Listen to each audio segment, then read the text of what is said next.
Dobre večer. Tutaj William. Witajcie na stotygodniowym podsumowanie Polski wiadomości zemne. William Murphy. Headlines over the past week have included: the government and opposition battle for control of the Senate, with demands for recounts and allegations of attempts at poaching of opposition lawmakers. After their general election defeat, opposition parties turned their focus to next year's presidential election, but early polls show Andrzej Duda favoured for re-election. And Poland marks the 35th anniversary of the murder of Father Jerzy Popowuszko in 1984. This week has seen continuing fallout from the general election, with the primary focus on the 100-member Senate, where Prawo i Sprawiedliwość lost their overall majority.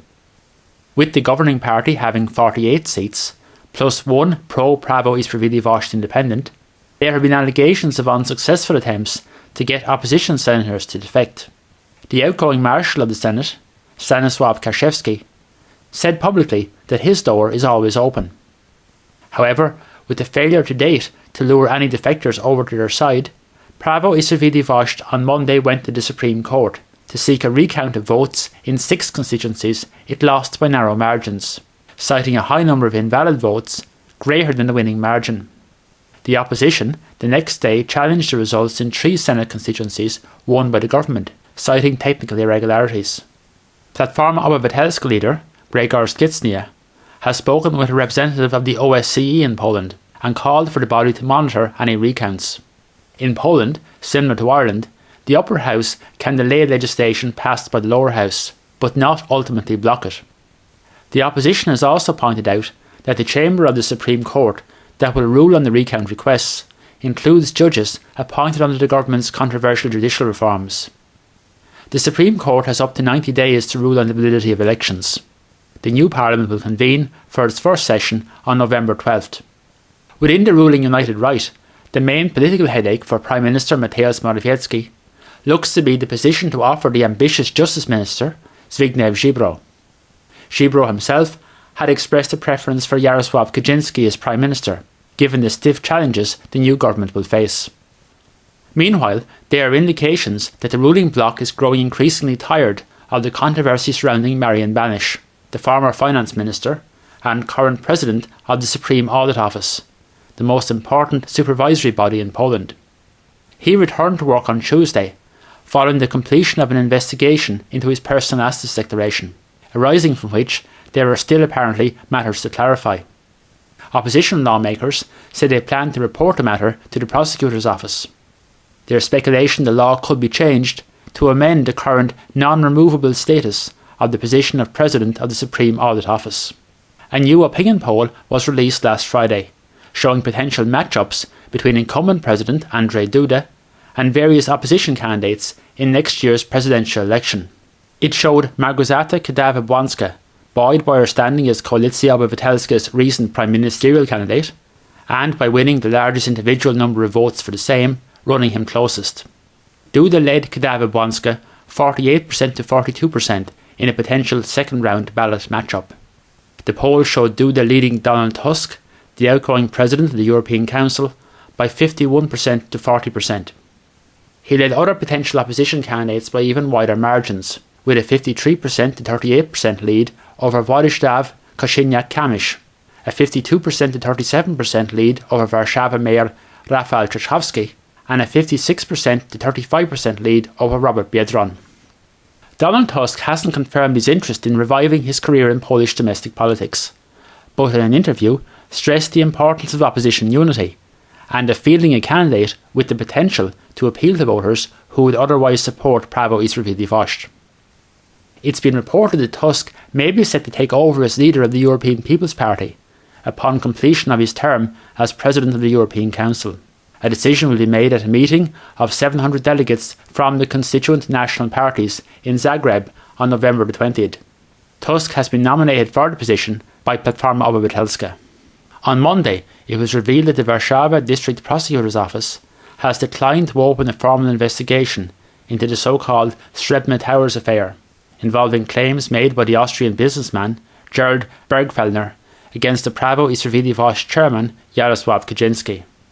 2 complaints had been made, one by Platforma Obywatelska politicians, and a second also including Bergfellner himself, who maintained he wasn't paid for work done in connection with a plan to build 2 skyscrapers in central Warszawa. The office said that the collected and meticulously analysed evidence has shown beyond doubt that there have been no circumstances whatsoever that would justify the suspicion of fraud to the detriment of the Austrian businessman. The Polish government has welcomed last week's revised Brexit deal between the United Kingdom and the EU and urged its ratification. Prime Minister Morawiecki said that avoiding a chaotic no-deal Brexit should be our top priority. He claimed that the deal secured the rights of Poles living in the United Kingdom. Meanwhile, a study released on Tuesday by the Polish Economic Institute warns that Poland could be amongst the countries most affected by Brexit. Andrzej Kubiszak from the Institute was quoted as saying that, according to our estimates, in the case of the UK's withdrawal from the EU under the recently agreed deal, the decreased value of exports will contribute to Polish GDP falling by 0.14%, which would translate into 20,000 fewer jobs. Disruption looks set to return to Polish schools. On Wednesday, the Polish Teachers' Union commenced a work-to-rule protest of indefinite duration in pursuit of further pay increases additional to what the government has already awarded. The head of the union, Sławomir Broniarz, said it was up to individual schools and teachers to decide whether to take part. In April, thousands of schools cancelled classes as teachers commenced a nationwide strike just before the end of school exams, an action that was later suspended. Poland has been elected to the United Nations Human Rights Council for a 3-year term starting January the 1st next year, winning the support of 124 countries in a secret ballot. Last Saturday marked the 35th anniversary of the murder of the Solidarity-supporting Roman Catholic priest, Father Jerzy Popiełuszko, at the hands of members of the Communist-era secret police. Government and religious leaders paid tribute to Father Popiełuszko at commemorative ceremonies. There was a special mass at St. Stanislaus Church in Warszawa, where he once served as a priest, with the attendants praying for him to be declared a saint. Prime Minister Morawiecki laid a wreath on his grave in Warszawa, which has become a major place of pilgrimage for millions of people from Poland and abroad. Father Popiełuszko has been recognised as a martyr by the Roman Catholic Church and was beatified in 2010. In news which will bring joy to many, on Monday the Cardinal Archbishop of Warszawa announced that one of the greatest icons of the Roman Catholic Church in Poland and of the struggle against communism, the late Cardinal Stefan Wyszynski, will be beatified on June the 7th next year at a ceremony in Piłsudski Square. Itself unusual, as such ceremonies are typically performed in the Vatican. The Pope has recognised the miracle attributed to Cardinal Wyszynski, who died in 1981, a step which moves him closer to sainthood. He was imprisoned and spent time under house arrest in the 1950s under the communist dictatorship. Gdansk has been awarded the prestigious Princess of Asturias Award for Concord, with Mayor Alexandra Dulkiewicz receiving the award from Spain's King Felipe last Friday. The King said Gdansk was an example of solidarity, integration and peaceful coexistence. On Wednesday, it was reported that the Ministry of Culture and National Heritage is seeking to have the Gdansk shipyard, birthplace of solidarity, recognised as a World Heritage Site. The niezależne.pl website quoted an official as saying that the shipyard is associated with an important stage in the history of mankind and ideas of exceptional importance to world history. In July, the prehistoric flint mine complex, Szymonki Opatowski in southeastern Poland, was designated as a World Heritage Site. It's been announced that the final of next year's Great Orchestra of Christmas charity, to be held on Sunday, January 12th, will be in aid of paediatric surgery and treatment.